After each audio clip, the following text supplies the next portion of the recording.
Desde ahora, Didáctica Radio. Tiempo de aprender y crecer juntos. Bienvenidos a Didáctica Online, este programa que te acompaña cada semana con contenido de calidad y con invitados especiales como la que tenemos hoy, a Sara Guerrero, especialista, terapeuta, familiar, de sexualidad, psicóloga con una trayectoria que, bueno, es un lujo realmente tener a Sara aquí con nosotros y poder aprovecharla y compartir con nuestra comunidad de todos tus conocimientos y tu experiencia en el ámbito de la psicología, de la terapia, del acompañamiento incluso marital también. Y hoy vamos a tratar un tema que yo sé que está como desde hace un tiempo sobre el tapete y que lo vamos a enfocar más que nada desde tu mirada como especialista para orientar, porque yo creo mucho en que la información, porque este programa, como yo siempre digo, es formativo, la información que sirva para hacerlo mejor, para tomar mejores decisiones. Esto no es un tema de controversia, ni de chisme, ni de generar, sino de verdaderamente que ustedes en nuestra comunidad se sientan con información valiosa, que nos sirva a todos, porque todos estamos educando. Y nada más y nada menos que es el tema de la educación sexual integral. Bienvenida, Sara. Gracias, Margarita. Gracias por tenerme aquí, por darme la oportunidad de compartir con todo el que nos está escuchando. Y espero que sea el primero de muchos. Bueno, pues con Sara vamos a comenzar pues hablando de primero la importancia de la educación sexual integral. ¿Por qué es importante? Y de qué hablamos también, porque a veces hay como una idea... o hay mucha confusión, o hay miradas distintas, hay perspectivas diferentes. Sí. Venimos de una estructura y de un enfoque y nos hemos movido a un mundo en el que ya nuestros niños y jóvenes están expuestos a mucho más. Antes mi mamá abría un librito y nos enseñaba la imagen. Ahora tú das un clic y bueno, no necesariamente toda la información que reciben nuestros niños y jóvenes en todos los temas son apropiados. Entonces me gustaría comenzar por ahí. ¿A qué llamamos educación sexual integral? Fíjate, la educación sexual es un derecho que tienen los niños de recibir orientación, información sobre lo que es la sexualidad, sobre su cuerpo, sobre la autoestima, eso es educación sexual también, sobre el respeto hacia su cuerpo, hacia sus decisiones, de manera integral. Digo que es un derecho porque así como formamos a los niños académicamente, también hay que formarlos en sexualidad y que sepan tomar decisiones sabias y que tengan la orientación para poder tomar esas decisiones. Así es. Me encanta que dices que es un derecho porque realmente privar a un niño, a un joven de ese derecho puede traer consecuencias que luego pues nos vamos a lamentar. Entonces, eso tiene unas implicaciones para todos los que estamos involucrados en el mundo, padres, madres, escuelas. Eso tiene unas implicaciones. Claro, porque incluso eso disminuye el hecho de que la persona sea objeto de violencia sexual, sea objeto de discriminación, de falta de respeto hacia su cuerpo, su persona, su sexualidad. Es decir, es preventivo. Educar sexualmente es prevenir. Es prevenir. Y hablamos de educación sexual integral. Qué bueno que tú das una mirada, y es así, mucho más amplia, porque a veces queremos enfocarlo, algunas personas quieren enfocarlo solo como a genitales. Genitales. Tener relaciones sexuales. Sí. O sea, la educación sexual es hablarle a los muchachos y eso lo que va a hacer es... Y ahí vamos entrando en los mitos y los tabúes y las creencias. Y eso lo que va a hacer es promover que nuestros muchachos... Entonces, me gusta que es una mirada. Fíjate que Sara menciona autoestima, valores, el conocimiento de tu cuerpo, el respeto a tu cuerpo, el poder tomar decisiones responsables, decisiones sanas. Y en ese proceso tan amplio, ¿verdad? Porque es un proceso que realmente abarca mucho. Abarca mucho. Y que a veces, por no decir casi siempre, es un poco dejado de lado en ese currículum, en ese programa de la escuela. Y que a veces, lamentablemente, en los hogares no se aborda de la manera apropiada, no porque no lo queramos hacer mal. Yo estoy segura que todos los padres lo quieren hacer lo mejor posible, pero no cuentan con las herramientas. Desconocimiento, falta de herramientas. O actitudes también. O tabúes, como decíamos antes de empezar el programa. Y me gustaría, Sara, que tú que tienes tantos años, ¿verdad? Uh-huh. Tratando con diferentes edades, con diferentes situaciones. ¿Cuál es el rol de la familia? ¿Cuál es el rol de la familia? El rol de la escuela. Y hay un rol, pues obviamente, social de la sociedad. Exacto. Fíjate, lo ideal es que haya un trabajo en equipo, porque la familia es la madre. De ahí salimos todos. Nuestras primeras enseñanzas vienen del hogar. La escuela, aunque es complementario, pero juega un rol protagónico también, porque nuestros hijos se pasan muchas horas del día en la escuela. Así es. Y los profesores son padres sustitutos que cuidan de ellos, los guían, los instruyen y no necesariamente solo en el ámbito académico. Y como bien dices, la sociedad, nuestros hijos están expuestos a los mensajes que tanto ven como escuchan. Con relación a los padres, es importante que los padres revisen sus propias actitudes. Porque si es un papá que tiene limitaciones porque vino de un hogar donde nunca se habló de educación sexual, porque no tiene el conocimiento, las herramientas, o porque también tiene sus propios mitos y tabúes, pues no tiene la capacidad de ser el mejor instructor y poderle dar a sus hijos la educación adecuada. Por eso es importante revisar las actitudes e instruirse. Y es muy válido, y esto se lo digo a muchos padres que vienen donde mí, ay Sara, mi hijo me preguntó tal cosa, yo no supe qué decirle. Es válido decirle, mi hijo, ahora mismo no tengo la respuesta, pero lo voy a revisar y vamos a retomar esta conversación. Porque nunca es adecuado mentir o evadir una pregunta. A veces, ay, me pude escabullir, ay, qué alivio, pero los hijos saben. Pero se quedó esa duda y quién sabe dónde la van a buscar, la respuesta. Se quedó la duda y no solamente eso. Nuestros hijos se dan cuenta en que esta pregunta que hice generó ansiedad en mi papá o en mi mamá.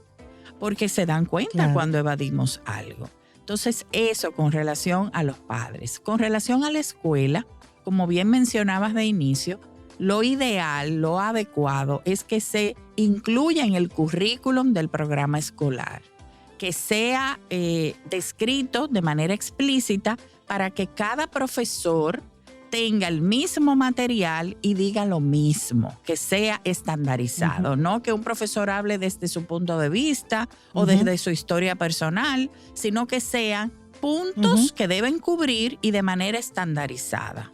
Y así todos los niños reciben la misma información con la misma metodología. Y finalmente, como decías, la sociedad educa, no necesariamente a través de los medios, porque tenemos los famosos TikTok, que yo no sé si tú te has metido, pero es increíble cómo abordan la sexualidad desde diferentes puntos de vista, no necesariamente con la información adecuada. Así es, incluso distorsionada. O sea, una mirada totalmente distorsionada a lo que es la sexualidad. Exacto. Y no solamente eso. A veces niños que todavía no tienen la edad ni la madurez para ver material informativo, entre comillas, que no saben cómo interpretar. Que si el YouTube, todos esos videos de YouTube, que la televisión, que la radio, que las propagandas. Es decir, tú ves incluso a veces bebidas alcohólicas, logros relacionados con tal bebida. Si yo bebo tal bebida, tengo entonces esta muchacha voluptuosa. Entonces, la sociedad educa. Así es, está educando. Exactamente. Entonces, y si no lo hacemos nosotros, como digo yo, otros lo harán. Y hay que ver qué información están recibiendo nuestros niños y cómo están procesando esa información y cómo eso va a influir. Tú hablabas de decisiones, en sus decisiones futuras. Y yo creo que un punto importante, y eso nos lleva a qué abordar y a qué edad. porque tú hablabas de las preguntas. Sí. Y obviamente, porque hay niños más curiosos a más temprana edad. Claro. Y hay niños que realmente, mucho más tarde, pues, como se dice, late bloomer, como el que llega un poquito más. Y que no tiene ese interés, o no está expuesto, o no tiene hermanitos mayores. ¿Qué abordar y a qué edad? Porque yo sé que eso es algo que muchos padres, lamentablemente todavía venimos con muchos miedos, con muchos temores.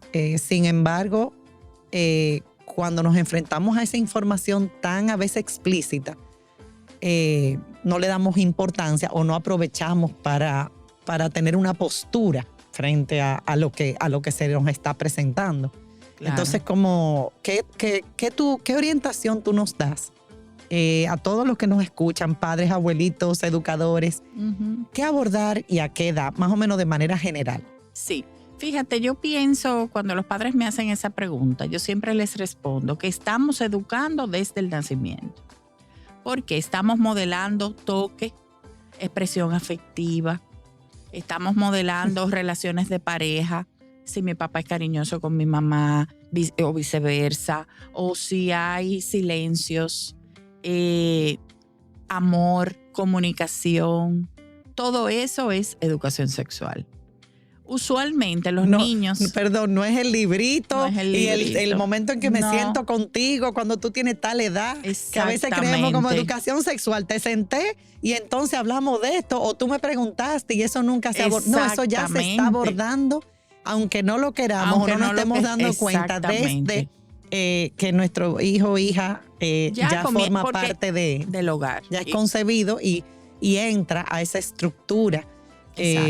De ese hogar que realmente es el modelo de relación. Exacto. El modelo de cómo nos relacionamos, de modelo de valores, el modelo de todo. De comunicación, de que el niño se le da participación, el niño puede decir, se le explica, este es tu cuerpo, bañándolo, este es tu pene, vamos a lavar tu pene. Ya eso es educación sexual. Claro. Entonces, desde que el niño comienza a preguntar, hay que responderle. Como te decía ahorita, evaluar las actitudes, no evadir preguntas, obvio. Se le va a dar la información según el modelo PLISSIT. El modelo PLISSIT es un triángulo, donde arriba va la punta del iceberg. Modelo PLISSIT, ya sabemos. Sí, que es un triángulo. Y abajo, obvio, es mucho más amplio. ¿Qué significa eso? Si el niño hace una pregunta, le vamos a responder, dependiendo de su edad y de su madurez, con el mínimo de información, en un lenguaje llano que él pueda digerir. Si con la respuesta que damos el niño se satisfizo, no va a hacer más preguntas. Okay. Ahora, si sigue preguntando, es que todavía tenemos que dar un nivel más profundo de información. Y así sucesivamente, si sigue preguntando y sigue preguntando, le vamos dando hasta que ya el niño se sienta satisfecho. Okay. Porque a veces nos apresuramos a dar tanta información cuando el niño quizá está preguntando algo muy superficial. Y puntual. Entonces tenemos, por ejemplo, si hablamos de, ¿qué es virgen? Quizá no vamos, una persona que no ha tenido relaciones sexuales. Y cuando lo que está preguntando es, pero aquí dice aceite de oliva extra virgen, ¿qué es eso? Entonces, es lo que te digo. Hay que entender el contexto de qué es lo que el niño está preguntando y por qué. Definitivamente, sí, no, y es así. Y los padres muchas veces, y me viene a la mente escuchándote, yo recuerdo cuando estaba hace mucho en un aula como maestra, la niña estaba explorando y entró en esa, vamos a decir, esa etapa de sentir placer con la masturbación, una niña pequeñita. Sí. Y qué interesante que a veces hasta no solamente con las preguntas, sino como con los comportamientos y las conductas que vemos, o reaccionamos con una connotación negativa, una connotación de wow, tú eres lo peor, o sea, o reaccionamos como algo natural y canalizando o sea, me vino escuchándote a la mente. Así mismo con las preguntas, con las conductas, nuestra respuesta. El lenguaje lenguaje no verbal. Porque a veces nuestro lenguaje no verbal no está en coincidencia con el lenguaje verbal. Y debe de estar en el mismo nivel, la misma página. Así es. Y a veces dicen que es imposible no comunicarse, porque aunque estemos en silencio, siempre nos estamos comunicando. Con la mirada, con un gesto, con algo. Siempre comunicamos algo. Y por eso a nosotros los terapeutas nos entrenan en el famoso rostro de cera. De que no importa lo que el paciente nos diga, usted no va a mostrar ningún tipo de ni aprobación ni desaprobación, porque eso influye en lo que el paciente está verbalizando. Entonces, básicamente es un poquito de rostro de cera, de no escandalizarnos, no. Y qué bueno que mencionabas ahorita que a veces se le da esa connotación negativa, porque lo adecuado es presentar la sexualidad de manera positiva, de manera responsable, porque la sexualidad es parte de nuestro cuerpo, de nuestra conducta, de nuestra naturaleza, de los animales, de nosotros los humanos, y no debemos por qué que sea un tema tabú, que sea un misterio, que deba de sentirse avergonzada algo negativo, la persona. Que dé la vergüenza. Es muchas vergüenza veces y culpa. Que eso viene de los famosos mitos y tabúes. Uh-huh. Que si quieren mencionamos algunos. Me gustaría. Sí, porque conocemos mucho, pero es bueno, ¿verdad? Tú que estás ahí en el campo de batalla. Sí, la verdad que uno nunca deja de sorprenderse y de escuchar. Realmente hay uno muy común que viene de los padres, y es que, Sara, y si nosotros le hablamos de sexualidad a niños muy pequeños, ¿no será que ellos entonces se interesen más en el área sexual a destiempo? Realmente no. Porque como les dije, no es solamente de genitalidad que vamos a estar hablando. Vamos a estar hablando del derecho que yo tengo hacia mí, hacia mi cuerpo, de cuidarme, de protegerme, de tomar decisiones, de negociar, de equidad, de justicia. Entonces, ¿cómo me relaciono con los otros, conmigo mismo? ¿Cómo me cuido, me valoro? Claro. O sea, es una mirada mucho más amplia que a veces, lamentablemente, porque venimos con ese enfoque, pues pensamos como que es solo eso. Y eso eso ni siquiera es lo importante muchas veces, sino que el acto sexual es un elemento, o sea, un componente. Sí. Padres que me dicen, Sara, ¿y si hablamos del uso del preservativo, no le estoy dando un permiso implícito a mis hijos? Realmente hay que educar. Yo no sé si tú te acuerdas hace muchos años que el famoso anuncio de que salía una mujer embarazada, una jovencita, si lo hubiéramos sabido. Eso se hizo famoso en los 80. Y era porque en esa época no había mucha educación sexual y entonces los jóvenes no se protegían. El hecho de, obvio, uno trata de promover la abstinencia, retrasar el inicio de la vida sexual hasta que la persona tenga la madurez, se sienta preparado para lidiar con una vida sexual activa de manera responsable. Sin embargo, no podemos obviar y pretender y decir, no, aquí en esta casa está prohibido iniciarse sexualmente y punto. No, hay que orientar. Hay que los muchachos sepan. Y se presentarán situaciones. Claro. Y se presentará el deseo, porque somos humanos, ¿verdad? Se presentarán momentos en los que va a haber invitación. O sea, cómo tú enfrentas, cómo tú tomas esas decisiones. No, y la presión de grupo. La presión de grupo. Ahora está de moda el término ligar. Ay, Sara, todas las niñas de mi curso han ligado menos yo. Entonces hay una presión porque se sienten extraterrestres. Entonces ahí es que entra hablar del respeto hacia ti misma, el tener un intercambio, un acercamiento con alguien, no es por presión, es porque realmente tú te sientas lista y preparada y que sea la persona adecuada con la que tú te sientes, que puedes confiar. Entonces vas mucho más allá de lo que es hablar de genitales y de vida íntima. Así es. Y tú hablabas de que inicia desde que ese niño pues nace y entra en contacto con ya formalmente, porque esa educación más formal, que ahí la vemos en la escuela, sí requeriría de una estructura de contenidos, de habilidades, que involucra mucho más, como decimos.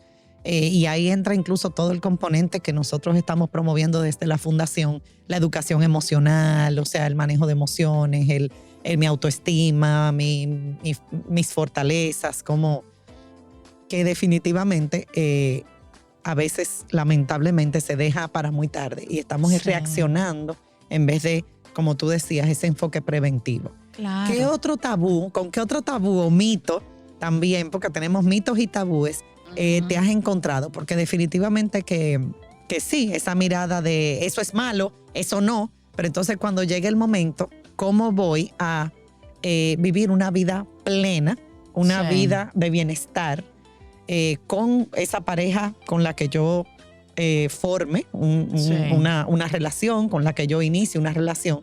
Si voy a venir desde la vergüenza, desde la culpa, desde el miedo, o sea, ¿cómo lo voy a lograr si vengo desde ahí? Y lo que queremos es precisamente, porque eso va a repercutir en todo en mi vida, en todo. Entonces, ¿qué mitos y tabúes están ahí como, verdad, interfiriendo para que logremos esa mirada sana? A mí me gusta la palabra, a mí me gusta usar mucho la palabra sana y oro siempre por la sanidad, ¿verdad?, de mis hijos, por la sanidad en mi hogar. ¿Cuáles son esos obstáculos, esas creencias limitantes que a veces no nos permiten? Muchas veces los padres dicen, bueno, yo no recibí educación sexual y yo salí bien. Como que no la necesité. Como con la pela. Me dieron y salí bien. Me dieron y salí bien. Yo no recibí educación sexual y mira. Pero como terapeuta sexual, cuando entramos a evaluar el repertorio, la satisfacción, el acoplamiento, vemos que hay dificultades. O hay anorgasmia, o hay eyaculación precoz, o hay disfunción, trastorno del deseo. Entonces, ¿qué pasa? Que realmente, porque quizás por desconocimiento de nuestros padres o porque eran otras épocas, no recibimos eso. No necesariamente por eso tenemos que privar a nuestros hijos de la oportunidad de enriquecerse con la educación. ¿Me entiendes? Porque como dije al principio, es un derecho. Entonces, eso va a repercutir en una vida sexual sana. Plena. ¿Y por qué no satisfactoria? Porque debe de ser así, satisfactoria y plena, que conlleve a una relación de pareja sólida. Porque sexo es más que lo físico. El sexo es comunicación, el sexo es entrega, el sexo es intimidad afectiva, no solamente física. Entonces, es esa unión, yo diría que hasta mágica, ¿verdad? Cuando viene desde un lugar bueno y cuando viene con una disposición adecuada.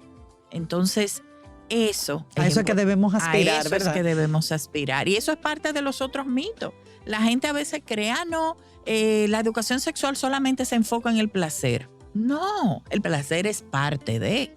Pero todo lo que hemos hablado incluye la educación sexual. El saber tomar decisiones sabias, cuidarnos. Eso es lo más importante, las decisiones. No, y algo que, escuchándote, yo que ¿verdad?, ya he pasado por un proceso, ya tengo mis adolescentes y casi adultos, y escucho y comparto con muchos jóvenes el tema del respeto. Porque al no tener esa información clara o esa formación o ese ejemplo, ¿verdad?, con una línea clara, con unos valores sólidos, se pierde un poco el respeto. Y no voy a entrar ahí. Tuvimos un programa sobre el ciberbullying, pero este tema de qué tú haces, por ejemplo, si te llega una imagen de alguien que se tomó, una chica o un chico que se tomó foto de su cuerpo, la sigues más para adelante, no te importa. O sea, ¿cómo manejas todo eso? No sé si me entiendes. Claro. Entonces se pierde un poquito como el sentido de espérate, o sea, las implicaciones que tiene para otra persona.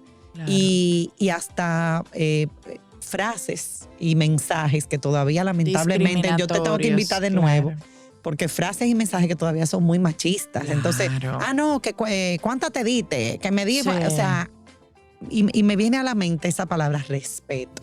O sea, ¿cuántas novias? Bueno, ahora mucha novia. Y ese manejo que definitivamente es inadecuado. Claro. Para lo que estamos hablando, para construir relaciones sólidas y sanas. Sí. O sea, Es importante, que no quiero que se nos escape, lo que es la construcción de una comunicación efectiva. No es que ya en la adolescencia es que vamos a considerar comunicarnos con nuestros hijos, porque si comenzamos ahí va a ser muy difícil. Yo no quisiera utilizar la palabra tarde, pero mucho más complicado. Retante, sí, complicado. Entonces la comunicación debe de comenzar desde la primera infancia. Que nuestros hijos puedan sentir la libertad, la confianza de acudir a nosotros como padres para preguntar lo que sea. Porque si no, como tú mencionabas ahorita, van a acudir a un amigo que probablemente sabe menos que ellos. O al internet. Al internet, que sabrá Dios qué información le va a dar. Así es. Entonces, si acuden a sus padres y reciben la información que les satisface de una fuente segura, estamos creando ese vínculo, ese canal de comunicación abierto. Entonces, cuando llega la adolescencia, ya hay un camino allanado, recorrido y una puerta abierta. Pero cuando viene cerrada, difícilmente un adolescente acude a sus padres. Así es. Difícilmente. Entonces, eso es fundamental. El tratar de tener esa conciencia, que desde la infancia hablar. Y mira, Sara, los mensajes que enviamos, porque tenemos que también hacer esa conciencia, que de hecho esa es una de las competencias emocionales, de hecho es la primera. Sin conciencia, pues va a ser difícil pues regularme. Pero esa conciencia que debemos hacer todos los que estamos educando, de los mensajes que estamos mandando, que estamos enviando. Y un poco esa conciencia, o sea, de dónde vengo, cuáles son esas creencias, esos patrones, con los que también tenemos que romper un poquito, ¿verdad? Sí. Y decir, déjame dar una mirada distinta, una mirada basada en derechos, una mirada basada en relaciones sanas, positivas, Claro. Porque venimos también de una cultura muy violenta.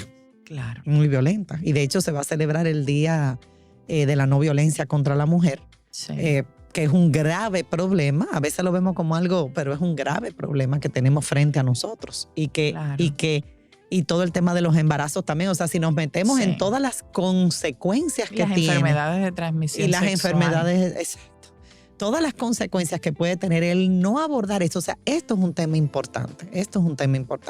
Sí. Me gustaría, Sara, que cerremos porque lamentablemente tenemos que cerrar, pero yo sé que tú vas a volver a nuestro público, que le dejes un mensaje, una invitación, Sí. una orientación, algo, un mensaje final. Sí, bueno, quería dejarlos con la conciencia de que es una responsabilidad como padres, como educadores, como sociedad, de transmitir y educar sexualmente a nuestros niños, a nuestros jóvenes, porque es una manera de protegerlos, de cuidarlos. Y como dicen por ahí, es mejor una hora temprano que 5 minutos tarde. Me encantó. Gracias a todos los que nos acompañaron. Como siempre, agradecer al Banco Popular que apoya este programa, que está aquí hace ya más de 4 años. Bueno, primero en radio, ahora digital en todos nuestros canales. Síganos, suscríbanse en YouTube, en SoundCloud, en Spotify. Hay algunos que prefieren uno, otros prefieren otro. Lo importante es que lo podamos compartir y que pueda ser de ayuda a todos los que forman parte de nuestra comunidad y a todas las personas que entren aquí. Así que gracias, Sara, de nuevo. Siempre. Sara Guerrero, pueden encontrarla en Women's Care, ¿verdad? O no sé, tu Instagram, No. En Women's Care Center. Pueden ahí llamar para cualquier información adicional o para consultas. Bien recomendada. Definitivamente te admiro mucho, Sara. Gracias por aceptar esta invitación. Y cerramos con nuestra frase. La educación no es teoría, sino vida, transformación y aprendizaje. Hasta la próxima.